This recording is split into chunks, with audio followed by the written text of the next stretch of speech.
había dejado de subir los comunicados que aparecieron desde esta fecha, noviembre del 2023. Ya van en el 19, este es el 14, pero vamos a continuar. Voy a subir el día de hoy 2, a ver si mañana subo otros 2 y pasado mañana el que falte. ¿Se acuerdan ustedes de sus clases de ética? ¿Se acuerdan de la regla del tercero excluido? Esta que dice que si hay dos proposiciones donde una niega lo que dice la otra, entonces necesariamente una de las dos es verdadera. Esto lo dijo Aristóteles. Pero bueno, ahora lo van a entender. También es curioso, en este comunicado me encontré, no lo había leído hasta hoy, en este comunicado me encontré cosas que yo utilizo aquí como frases, como por ejemplo llamar a los gobiernos jefes de plaza y todo esto. Curioso. Pero bueno, creo que no soy el único que lo piensa así entonces. 14ª parte y segunda alerta de aproximación. La otra regla del tercero excluido. Voy a leer la mitad y le hago una pausita porque si no después no puedo ni hablar. Noviembre del 2023. La reunión fue hace un año. Una madrugada de noviembre, hacía frío. El subcomandante insurgente Moisés llegó a la champa de la capitanía. Sí, no se equivoca usted, para esas fechas el subgaleano ya había muerto, solo que no se había hecho público su deceso. La reunión con las jefas y jefes había terminado ya tarde y el submoy se dio tiempo para pasar y preguntarme sobre lo que llevaba avanzado en el análisis que debía presentarse al día siguiente a la asamblea. La luna avanzaba perezosa hacia su cuarto creciente y la población mundial llegaba a los 8,000 millones. En mi cuaderno de apuntes aparecían 3 notas. El hombre más rico de México, Carlos Slim, a un grupo de estudiantes. Ahora, lo que yo veo para todos ustedes es un México boyante, un crecimiento sostenido con muchas oportunidades de generación de empleo y actividades económicas. 10 de noviembre del 2022.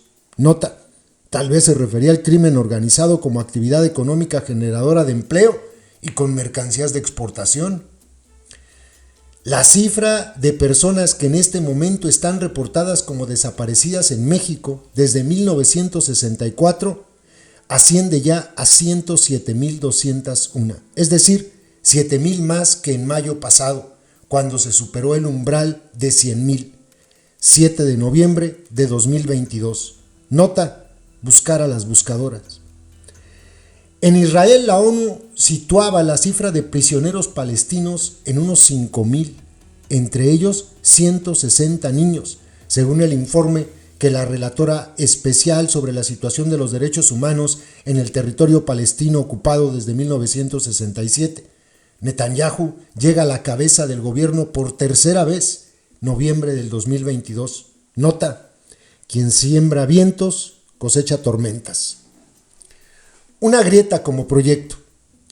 No era la primera vez que tocábamos el tema. Es más, las últimas lunas había sido la constante, el diagnóstico que serviría a la asamblea tomar una decisión sobre el qué sigue. Llevaban también meses discutiendo eso, pero la idea propuesta del subcomandante insurgente Moisés no acababa de aterrizar, de concretarse. Era todavía una especie de intuición. No es que estén cerradas todas las puertas, empecé. Es que no hay puertas. Todas esas que aparecen como verdaderas no llevan a otro lado que no sea el punto de partida. Cualquier intento de ruta es solo un viaje por un laberinto que, en el mejor de los casos, te lleva al inicio, en el peor, a la desaparición. Entonces, inquirió el submoy, encendiendo el enésimo cigarrillo. Pues creo que tienes razón, solo queda abrir una grieta, ya no buscarle por otro lado. Hay que hacer una puerta, va a tardar, eso sí, y va a costar mucho, pero sí, es posible, aunque no cualquiera. Eso que están pensando, nadie, nunca. Yo mismo no creí que llegaría a escucharlo siquiera, señalé. El submoy quedó un rato pensativo mirando al piso de la champa, lleno de colillas de cigarros, residuos de tabaco de la pipa, un fósforo quemado, lodo húmedo, algunas ramitas rotas. Luego se levantó y dirigiéndose a la puerta, solo dijo: pues ni modos, falta ver, falta lo que falta. El fracaso como objetivo. Esto es muy curioso. Para entender lo que significaba ese breve diálogo, debo explicarles una parte de mi trabajo como capitán. En este caso, un trabajo que heredé del difunto Subgaleano, quien a su vez lo recibió del finado Submarcos. Una labor ingrata, oscura y dolorosa, prever el fracaso zapatista. Si se está pensando en una iniciativa, yo busco todo lo que pueda hacerla fracasar, o al menos que reduzca su impacto. Buscar lo contrario, contradictorio. Digamos algo así como Marcos Contreras. Soy pues el máximo y único representante del ala pesimista del zapatismo. El objetivo es atacar con todo tipo de objeciones las iniciativas desde que empiezan a nacer. Suponemos que eso hace que se vaya afinando y consolidando esa propuesta, sea organizativa interna, sea iniciativa externa, sea una combinación de esas dos. Para ponerlo claro, el zapatismo se prepara para fracasar. Es decir, imagina el peor escenario. Con ese horizonte en perspectiva, se van elaborando los planes y detallando las propuestas. Para concebir esos fracasos futuros, se usan las ciencias de las que podemos disponer.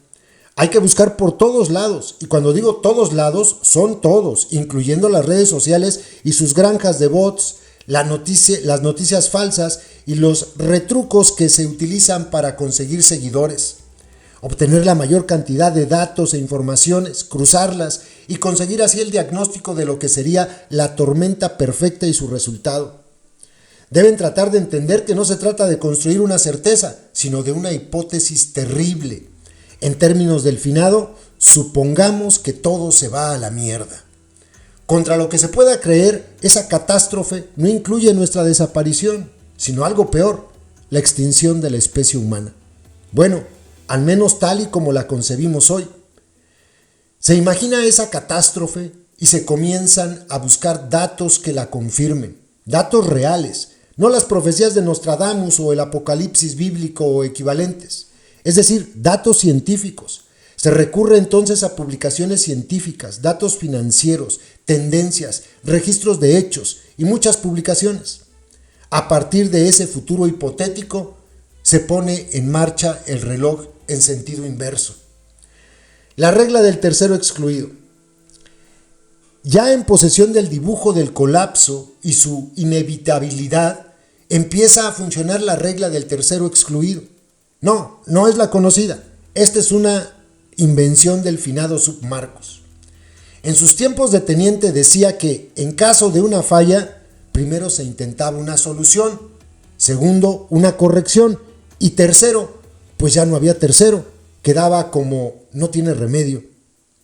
Ya después fue afinando esa regla hasta llegar a la que ahora les expongo. Sustentada una hipótesis con datos verídicos y con análisis científico, procede buscar dos elementos que contradigan la mentada hipótesis en su esencia. Si se encuentran esos dos elementos, ya no se busca el tercero. Entonces hay que replantear la hipótesis o confrontarla, ya con el juez más severo, la realidad.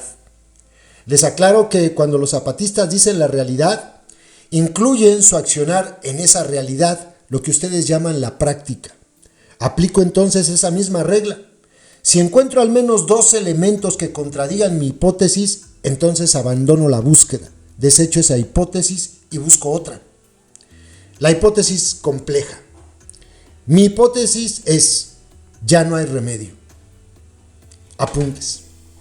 La convivencia equilibrada entre el ser humano y la naturaleza es imposible ya. En la confrontación ganará quien más tiempo tiene, la naturaleza. El capital ha convertido la relación con la naturaleza en una confrontación, una guerra de saqueo y destrucción. El objetivo de esta guerra es el aniquilamiento del contrario, la naturaleza en este caso, humanidad incluida. Con el criterio de la obsolescencia programada o caducidad prevista, la mercancía, seres humanos, caduca en cada guerra. La lógica del capital es la de la ganancia mayor a la máxima velocidad. Esto hace que el sistema se convierta en una gigantesca máquina de desechos, incluyendo seres humanos.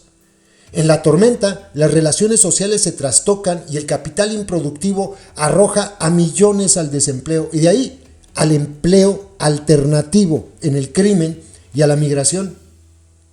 La destrucción de territorios incluye el despoblamiento. El fenómeno de la migración no es el preludio de la catástrofe, es su confirmación. La migración produce el efecto de naciones dentro de naciones, grandes caravanas transhumantes chocando con muros de concreto, policíacos, militares, criminales, burocráticos, raciales y económicos. Piénsense en México en este momento. México en las dos fronteras. México en las dos fronteras. La catástrofe. Cuando se habla de migración, se olvida la otra migración que le antecede en el calendario, la de las poblaciones originarias en sus propios territorios, ahora convertidos en mercancías.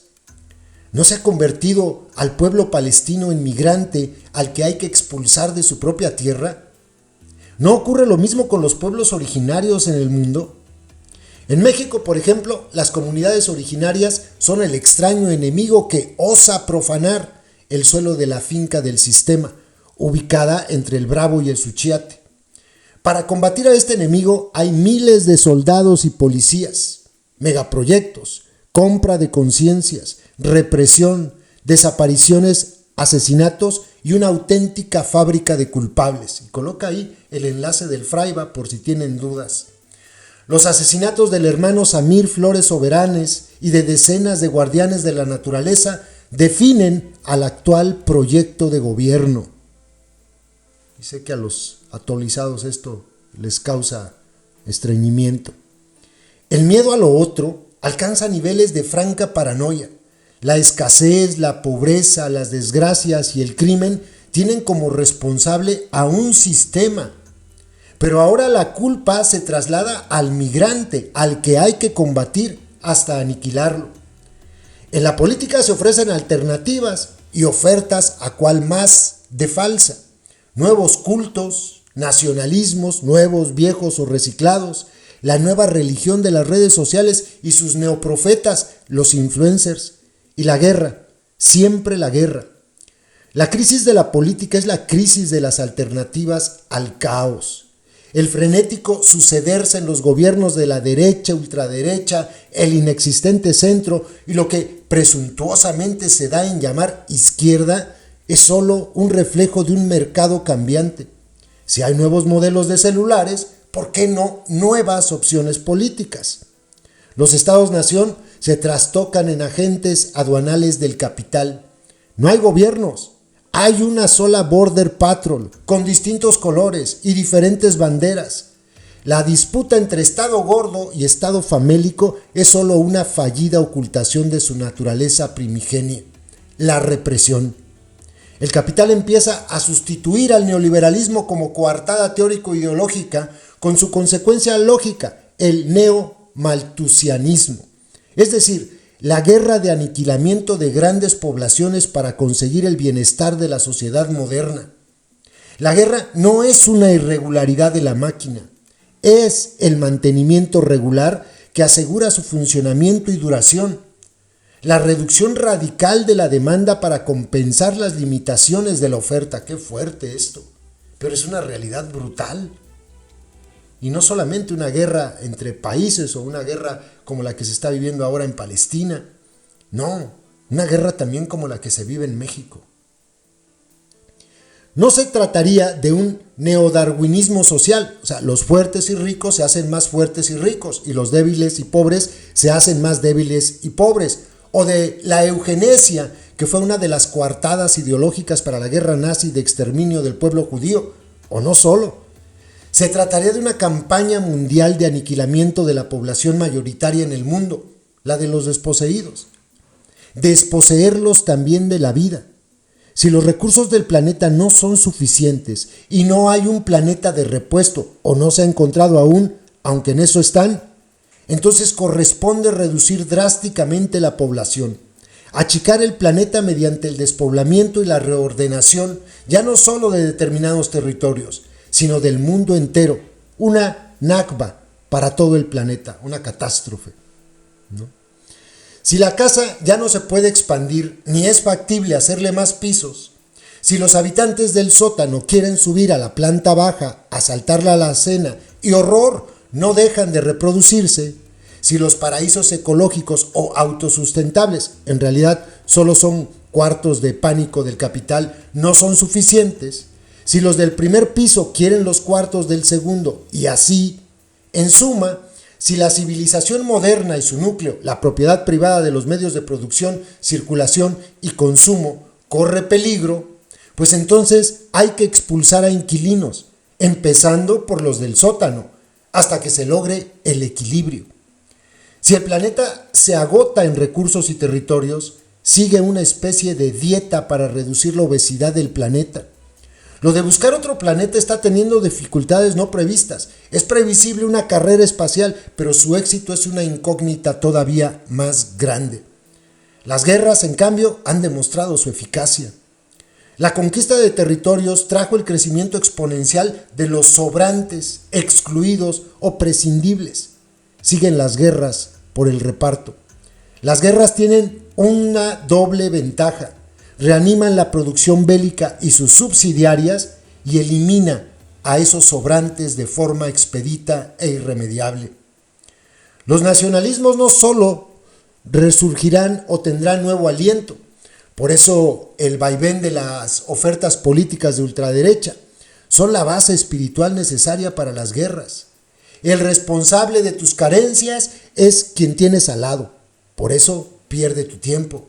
La lógica de las barras, porras y hooligans nacionales, raciales, religiosos, políticos, ideológicos, de género, alentando guerras medianas, grandes y pequeñas en tamaño, pero con el mismo objetivo de depuración. Ergo, el capitalismo no caduca, solo se transforma. El Estado-Nación dejó hace tiempo de cumplir su función de territorio, gobierno, población, con características comunes, lengua, moneda, sistema jurídico, cultura, etc. Los estados nacionales son ahora las posiciones militares de un solo ejército, el del cártel del capital. En el actual crimen mundial del sistema, los gobiernos son los jefes de plaza que mantienen el control de un territorio. La lucha política electoral o no es por ver quién asciende a jefe de plaza. El cobro de piso es mediante los impuestos y los presupuestos para campañas y el proceso electoral. El crimen desorganizado financia así su reproducción, aunque cada vez sea más patente su incapacidad de ofrecer a sus subyugados la seguridad y la justicia. En la política moderna, los jefes de los cárteles nacionales se deciden por elecciones. ¿Hago una pausa? Bueno, continuamos. De este manojo de contradicciones no surge una nueva sociedad. A la catástrofe no se sigue el fin del sistema capitalista, sino una forma diferente de su carácter depredador. El futuro del capital es el mismo que su pasado y presentes patriarcales: explotación, represión, despojo y desprecio. Para cada crisis, el sistema tiene siempre a la mano una guerra para solucionar esa crisis. Por lo tanto, no es posible delinear o construir una alternativa al colapso más allá de nuestra propia supervivencia como comunidades originarias. La mayoría de la población no ve o no cree posible la catástrofe. El capital ha logrado inculcar el inmediatismo y el negacionismo en el código básico cultural de los de abajo. Más allá de algunas comunidades originarias, pueblos en resistencia y algunos grupos y colectivos, no es posible construir una alternativa que rebase lo mínimo local. La prevalencia de la noción de Estado-Nación en el imaginario de abajo es un obstáculo. Mantiene las luchas separadas, aisladas, fragmentadas. Las fronteras que las separan no son solo las geográficas. Esta frase me quedé pensando, donde dice: el capital ha logrado inculcar el inmediatismo y el negacionismo en el código básico cultural de los de abajo. Me hace recordar cómo niegan el desastre que está ocurriendo en la península con el Tren Maya. La población dice: no cree, no ve o no cree posible la catástrofe. Aplica, perfectamente aplica.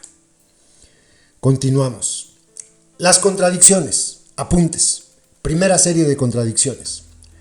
La lucha de los hermanos de la región cholulteca contra la empresa Bonafont en Puebla, en México, en el 2021 y 2022, viendo que sus manantiales se secaban, los pobladores voltearon a ver hacia el responsable, la empresa Bonafont de Danone. Se organizaron y tomaron la planta embotelladora. Los manantiales se recuperaron y volvió el agua y la vida a sus tierras. La naturaleza respondía así a la acción de sus defensores y confirmaba lo dicho por los campesinos. La empresa depredaba el agua. La fuerza represiva que los desalojó después de un tiempo no pudo ocultar la realidad. Los pueblos defendían la vida y la empresa y el gobierno defendían la muerte. La Madre Tierra respondió así al cuestionamiento. Sí hay remedio. Correspondo con vida a quien defiende mi existencia. Podemos convivir si nos respetamos y cuidamos mutuamente. Esta es una de las bajezas del gobierno de López. Los campesinos toman la planta porque decían hay pozos que están extrayendo el agua, por eso no tenemos agua. Toman la planta, demuestran que esto era realidad y llega el gobierno y los desaloja. Con la guardia militar, creo que también participó la Marina. Así desalojaron a los campesinos para defender a Bonafont, a Danone. Y dicen que son de izquierda. La pandemia 2020. Los animales recuperaron su posición en algunos territorios urbanos abandonados, aunque fue momentáneo. El agua, el aire, la flora y la fauna tuvieron un respiro y se rehicieron, aunque fueron de nuevo avasallados en poco tiempo. Señalaron así quién era el invasor. La travesía por la vida en el 2021, en el Oriente, o sea en Europa, hay ejemplos de resistencia a la destrucción y sobre todo de construcción de otra relación con la Madre Tierra. Los informes, relatos y anécdotas son demasiados para estas notas, pero confirman que la realidad allá no es solo la de la xenofobia y la idiotez y petulancia de sus gobiernos. Esperamos encontrar esfuerzos semejantes en otras geografías. Por lo tanto, sí es posible la convivencia equilibrada con la naturaleza. Debe de haber más ejemplos de esto. Nota, buscar más datos, volver a revisar los informes de la extemporánea a su vuelta de la travesía por la vida, capítulo Europa. ¿Qué miraron y qué aprendieron? Seguir las acciones del CNI de otras organizaciones y movimientos de pueblos originarios hermanos en el mundo. Atención a las alternativas en zonas urbanas. Conclusión parcial. Las contradicciones detectadas ponen en crisis uno de los planteamientos de la hipótesis compleja, pero no todavía la esencia. El llamado capitalismo verde bien podría absorber o suplantar esas resistencias. ¿Qué es lo que está pasando? Precisamente con el mal llamado Tren Maya. Te lo venden como un proyecto verde, ¿no? Nosotros estamos cuidando el ambiente. Miren, estamos sembrando arbolitos. Y hay gente que se lo cree. Los que antes defendían la selva se llegaron a creer esto. Está absorbiendo una resistencia. Segunda serie de contradicciones. La existencia y persistencia de la sexta y las personas, grupos, colectivos, equipos, organizaciones, movimientos acuerpados en la Declaración por la Vida. Y muchas personas más en muchas partes. Hay quien resiste y se revela y trata de encontrarse, pero es necesario buscar. Y eso nos enseñan las buscadoras. Buscar es una lucha necesaria, urgente, vital. Con todo en contra, ellas se aferran a la más remota esperanza. Conclusión parcial. La sola posibilidad, mínima, ínfima, improbable hasta un porcentaje ridículo de que las resistencias y rebeldía coincidan, hace trastabillar a la máquina. No es su destrucción, es cierto, no todavía. Las brujas escarlatas serán decisivas. El porcentaje de probabilidad del triunfo de la vida sobre la muerte es ridículo, sí. Entonces quedan opciones. La resignación, el cinismo, el culto a lo inmediato, carpe diem, como sostén vital. Y sin embargo, hay quienes desafían los muros, las fronteras, las reglas y la ley de probabilidades. Tercera serie de contradicciones, no es necesaria. aplica la regla del tercero excluido. Conclusión general, por lo tanto, hay que plantear otra hipótesis.